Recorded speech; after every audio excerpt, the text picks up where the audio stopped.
हिंदी सुंदरी ये नाम सुनते ही उसके तन बदन में जैसे आग सी लगने लगी। अब उसे इस नाम से नफरत सी हो गई, क्योंकि उसका ये नाम अब उसके चेहरे डाले हुए तेजाब की याद दिलाने लगा। जब भी वो आईने में अपना चेहरा देखती तो उसको वो दर्द याद आ जाता था, जो कि उस दिन हुआ जब उस लड़के ने उसके ऊपर तेजाब डाला था। तो चलिए दोस्तों, शुरू करते हैं हमारी आज की कहानी। दोस्तों, आपका स्वागत है और आज मैं आपके लिए लेकर आया हूँ romantic couple love story in Hindi. आज सुंदरी का एक न्यूज चैनल में इंटरव्यू था। आज सभी की नज़र सुंदरी के इंटरव्यू वाले प्रोग्राम को देखने में ही थी। जैसे ही घड़ी में शाम के 5 बजे वैसे ही सुंदरी का इंटरव्यू दिखाया जाने लगा। सुंदरी का इंटरव्यू जो ले रही थी वो भी बहुत मशहूर एंकर शालिनी आहूजा थी। अब उनका इंटरव्यू शुरू हुआ और शालिनी जी ने कहा, हेलो दर्शकों, आपका स्वागत है हमारे न्यूज चैनल पर और आज हम बात करेंगे सुंदरी, जो कि एक मिडिल क्लास लड़की थी लेकिन आज इसको देश का बच्चा बच्चा जानता है। तो सुंदरी जी, आज हर दिल की धड़कन है और आज आपके गीत हर किसी की जुबान पर है। वैसे तो आपके बारे में हर कोई जानता, लेकिन आज हम आपसे आपकी सफलता की कहानी जानना चाहते हैं कि जब आपके साथ उस लड़के ने इतना गलत किया, उसके बाद आप डिप्रेशन में भी चली गई थी, तो आप उससे कैसे उभरी? क्या आप हमारे दर्शकों को इस बारे में कुछ बता सकती है? सुंदरी ने कहा, मैं अपने माता पिता की अकेली संतान है। मेरे पिता एक सरकारी कर्मचारी है। जब मैं 10 साल की थी तभी मेरी माँ की मृत्यु हो गई। तब हमारे रिश्तेदारों ने पिताजी को फिर से शादी करने को कहा, लेकिन तब मेरे पिता ने दूसरी शादी नहीं की। उन्होंने कहा कि अगर मैंने दूसरी शादी कर ली तो सौतेली माँ मेरी बेटी के साथ कैसा व्यवहार करेगी, इसका कुछ अंदाजा नहीं अगर उसने मेरी बेटी के साथ सौतेला व्यवहार, इसीलिए मैं दूसरी शादी नहीं करूंगा। फिर उन्होंने ही मेरा पालन पोषण किया। वो सुबह काम पर जाने से पहले मुझे तैयार करके स्कूल छोड़ जाते थे। खाना भी वो सुबह सुबह जल्दी ही बना लेते थे। वो सुबह 5 बजे उठते, फिर घर का सारा काम खत्म करके मुझे स्कूल के लिए तैयार करते, मुझे नहलाते, फिर मुझे कपड़े पहनाकर मेरी चोटी करते, फिर टिफिन पैक करके मुझे स्कूल के लिए ले जाते। उसके बाद मैं अपने बुआ की लड़की के साथ स्कूल से आ जाती और पापा के काम से आने तक मैं अपने बुआ के घर ही रहती। पापा आने के बाद मुझे मेरी बुआ के घर से ले जाते और मुझे होमवर्क करवाकर खाना बनाते। खाना खाने के बाद वो मुझे कहानी सुनाते। मेरे पापा ही मेरी जिंदगी थे और मैं मेरे पापा की दुनिया थी। इस तरह मैंने अपना स्कूल पास किया और कॉलेज में जाने के लिए तैयार हो गई। मेरे पापा मुझे इस काबिल बनाना चाहते थे कि मैं किसी पर डिपेंड नहीं रहूं, हमेशा सेल्फ इंडिपेंडेंट रहूं, यही मेरे पापा की इच्छा थी। फिर मैंने कॉलेज ज्वाइन कर लिया और साथ ही मैंने एक पार्ट टाइम जॉब भी शुरू कर दी, जिससे मेरा कॉलेज का खर्च मैं ही निकालने लगी। दिन ऐसे ही बीतते रहे। मैं कॉलेज में एक लड़के से प्यार करने लगी थी और वो भी मुझसे प्यार करता था। मैंने इस बारे में पापा को भी बता दिया था। पापा को इससे कोई इतराज नहीं था क्योंकि वो उनके दोस्त का ही लड़का था। जब हमारा कॉलेज खत्म हुआ तो मैंने एक फुल टाइम जॉब शुरू कर दी और जतिन, जिससे मैं प्यार करती थी, वो पुलिस की ट्रेनिंग के लिए दूसरे शहर चला गया। पापा ने मुझे कहा कि जब वो एक पुलिस इंस्पेक्टर बन जाएगा उसके बाद वो हम दोनों की शादी करवा देंगे। मैं भी अपनी जॉब पर व्यस्त हो गई। मुझे बचपन से ही गाने का बहुत शौक था, इसलिए पिताजी ने मुझे बचपन में ही म्यूजिक क्लास में लगा दिया था। कभी कभी छोटे मोटे इवेंट्स में गाने भी चली जाती थी। इसी तरह मैं बस जतिन का इंतजार कर रही थी और हमारी शादी के सपने में ही खोई रहती थी।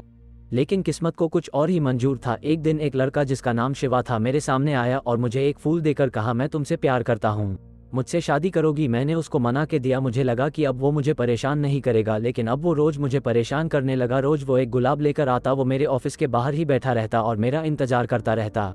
मैंने उसको ये भी बता दिया कि मैं किसी और से प्यार करती हूँ, लेकिन उसने कहा, मुझे इससे क्या, मैं तो तुमसे शादी करना चाहता हूँ और शादी करके ही रहूंगा। फिर उसने मेरा हाथ पकड़ लिया। मुझे ये देखकर बहुत गुस्सा आया और मैंने अपना हाथ छुड़ाया और उसको जोर से एक थप्पड़ मार दिया और उससे कहा कि मैं जतिन से प्यार करती हूँ, उसी से शादी करूंगी।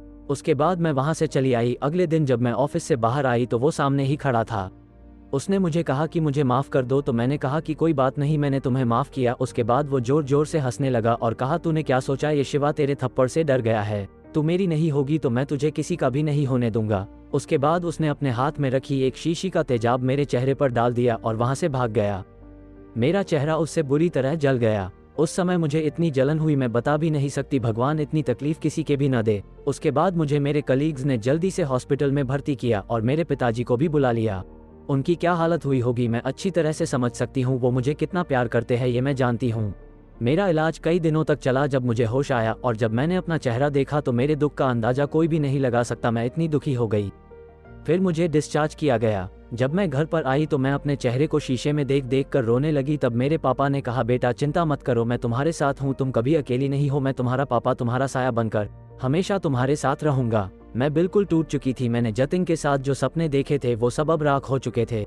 जब भी कोई मुझे सुंदरी कह के बुलाता तो मेरे अंदर एक ऐसी भावना आ जाती जैसे कोई मुझे गाली दे रहा हो। जब से शिवा ने मेरे चेहरे पर तेजाब डाला और कहा कि अगर मैं उससे शादी नहीं करूंगी तो वो किसी से शादी नहीं होने देगा। बस मेरे जहन में यही बातें घूमती रहती जिससे मैं डिप्रेशन में जाने लगी। हालांकि उसको सजा हो गई, लेकिन उसकी वो हंसी अब भी मुझे डराती थी। उसने जो कहा था वो सच ही तो था। अब इस हालत में तो शायद जतिन भी मुझसे शादी नहीं करेगा। तब पिताजी ने मेरी हालत देखकर मुझे एक डॉक्टर के पास ले गए। कुछ दिनों बाद जतिन की ट्रेनिंग पूरी हो गई और उसकी पोस्टिंग हमारे शहर में ही हुई। वो जब शहर में आया तो उसके पिताजी ने मेरे बारे में उसको बताया। वो सीधा मेरे पास आया और आते ही मुझे गले लगा लिया। मुझे लगा शायद उसने मेरा चेहरा नहीं देखा, इसलिए उसने मुझे गले लगा लिया। अगर वो मेरा चेहरा देखता तो शायद वो मुझसे गले मिलना तो दूर वो यहाँ रुकता ही नहीं।